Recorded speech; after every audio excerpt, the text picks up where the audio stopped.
Yo, listen up. Imagine if tomorrow every shipping container stopped moving. No oil, no food, no electronics, your phone, a brick, your grocery store, a war zone. You think that's impossible, some sci-fi nightmare. Nah, it actually happened once before. Civilization was at its peak. Wealth, trade, complex technology. Leaders thought they were untouchable. They had contracts. They had diplomacy. And then, boom, gone. In less than 50 years, the whole world burned to the ground, total chaos. And the scariest part, the cracks that destroyed them look exactly like the ones. It all started around 1177 BC, the late Bronze Age. But get this straight, this wasn't some primitive time where dudes were just banging rocks together. Nah, she was smart. This was a fully globalized economy. You had the Egyptians, the Mycenaeans in Greece, the Hittites in Turkey, the Babylonians. These guys were the superpowers, the big tech of the ancient world. They had diplomatic hotlines. They had specialized labor. They had a supply chain that stretched all the way from Afghanistan to Cornwall.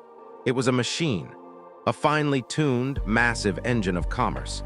Kings were writing letters to each other like CEOs sending urgent emails. Send me gold, send me tin. My economy depends on it.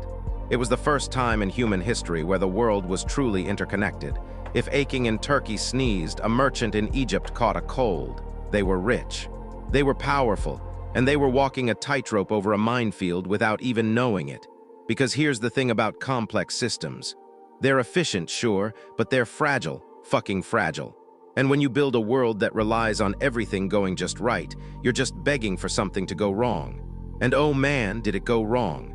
To understand why they crashed, you gotta understand what kept them running. Bronze. Doesn't sound sexy, right? But back then, bronze was nuclear grade. It was the weapons, the tools, the currency. If you had bronze, you had power, but making bronze, that's where the trap was set. See, bronze is an alloy. You need copper and tin. Copper, easy, found it all over Cyprus. But tin was rare. It was the semiconductor of 1200 BC. You couldn't just dig it up in your backyard. You had to ship it thousands of miles through dangerous territory across oceans. Think about that. The entire military-industrial complex of the known world depended on a few specific trade routes staying open. Sound familiar? Right now, our entire world runs on silicon chips. And where are they made? Mostly in one specific spot in Asia. If that supply chain breaks, we aren't just inconvenienced. We are done. The Bronze Age kings knew this. They were obsessed with securing Therton. They sent armies to protect the routes. They married off their daughters to secure alliances. They thought they had it handled. Calculated risks, right? But that's the problem with optimization. You trim the fat, you streamline the process, you make everything just in time.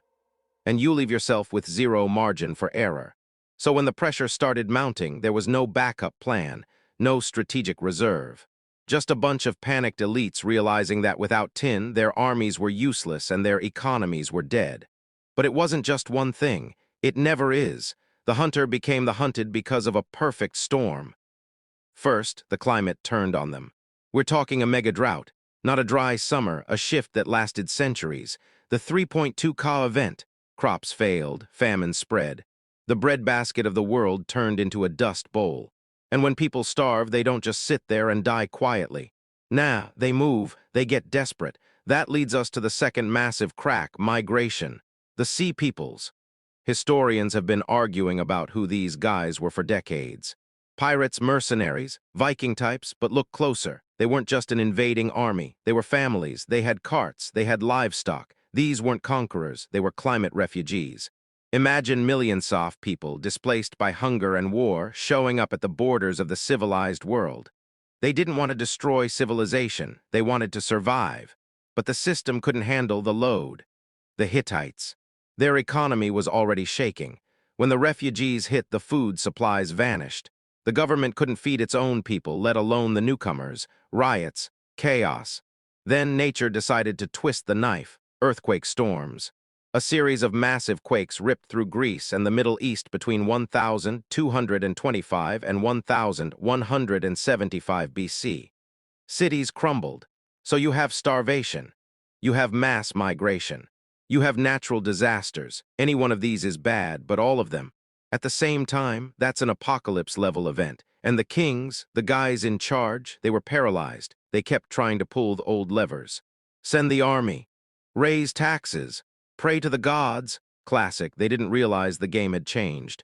They were playing chess while the board was being set on fire. You want to hear what panic sounds like? We have the receipts. Literal receipts. Clay tablets found in the ruins of cities like Ugarit. Ugarit was a major trade hub. Think Offit like Singapore or New York. Wealthy, cosmopolitan. And in the final days, the king of Ugarit, Amurapi, sent a desperate letter to the king of Alashia, that's Cyprus. Listen to this. He says, "My father, behold, the enemy's ships came. My cities were burned, and they did evil things in my country. The 7 ships of the enemy that came here inflicted much damage upon us." He's begging for help. He's saying, look, I sent all my troops to help the Hittites. I sent all my ships to Egypt. I am defenseless here. That's the tragedy of a centralized system. The great powers tried to pool their resources to stop the collapse, but by moving their armies around, they left the core vulnerable. The king of Cyprus wrote back, but it was too late.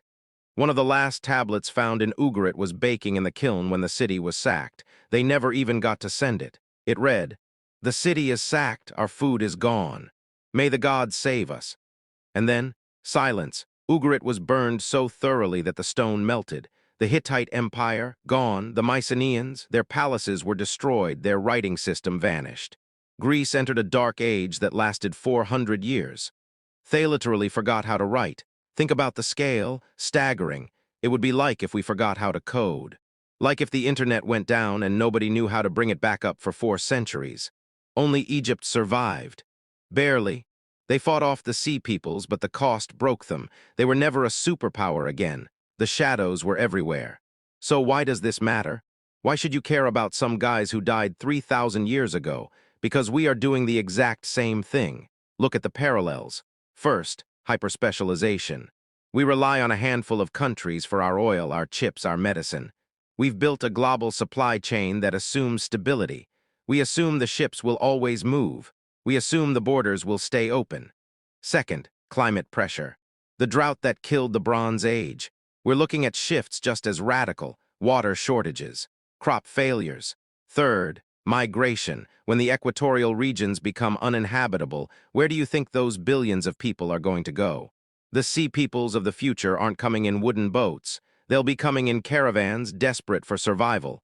And fourth, the complexity trap. Joseph Tainter, a historian, talks about this. Societies get more complex to solve problems. But eventually the complexity becomes the problem. It costs too much to maintain. When a shock hits, a pandemic, a war, a financial crash, the system is too rigid to adapt. It snaps. We saw a preview of this in 2020. A virus hit and suddenly you couldn't get a car because a factory in Malaysia shut down. You couldn't get lumber. The shelves were empty. That was a wobble. The Bronze Age collapse was the full crash. They had a global economy. They had too big to fail empires, and they failed anyway. The king of Ugarit thought his alliances would save him. He thought his wealth would buy him time. But when the ships appeared on the horizon, none of that mattered. He barely had time to process it before the fires started. History doesn't repeat, but it rhymes. And right now, the rhyme scheme is getting terrifyingly familiar. We are walking the same tightrope. We've built a tower of cards that reaches the stars, but the foundation is shaking. The Bronze Age collapse proves that progress isn't a straight line. It can go backward. Civilization is fragile. It requires maintenance. It requires redundancy. And right now, we are stripping all the redundancy away in the name of profit. The warning signs are flashing. The letters are being written. The question is, are we going to read them before the ships show up at our shores? Shit just got real dark.